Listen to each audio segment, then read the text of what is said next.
সূত্রনীতি হলো প্রাচীন হঠযোগ বা আয়ুর্বেদের একটি নাসিকা শোধন পদ্ধতি। দীর্ঘ সময় ধরে প্রশিক্ষণ নেওয়ার পর আমাদের ম্যাম কিন্তু আজ আমাদেরকে এই সূত্রনীতিটি করে দেখিয়েছে।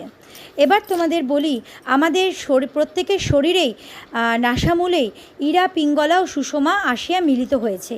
এই ইরা, পিঙ্গলা এবং সুষমা হলো হিন্দু যোগশাস্ত্রের তন্ত্র অনুসারে মেরুদণ্ড বরাবর অবস্থিত তিনটি প্রধান ও শক্তি প্রবাহ নাড়ী। এগুলির মাধ্যমে শরীরের প্রাণশক্তি ও কুণ্ডলিনী শক্তি প্রবাহিত হয়। এই নাসামূলেই শ্লেষ্মার যখন সন্ধিত হয় তখন ইরা, পিঙ্গলা ও সুষমার ব্যাঘাত ঘটে, যার ফলে আমরা ঠিকঠাক শ্বাস প্রশ্বাস গ্রহণ করতে পারি না। অনেক সময় মুখ দিয়ে শ্বাস গ্রহণ করতে হয়, যেটা শরীরের জন্য ভীষণ ক্ষতিকারক। এবার বলি এর উপকারিতা। সূত্রনীতির উপকারিতা হলো নাকের সব রকম অ্যালার্জি দূর হয়, সর্দি কাশি কম হয় এবং ব্লকেজ ছাড়ে, আর মাথা যন্ত্রণা দূর হয় ও মনকে শান্ত রাখে। ধন্যবাদ, আশা করি ভালো লাগবে।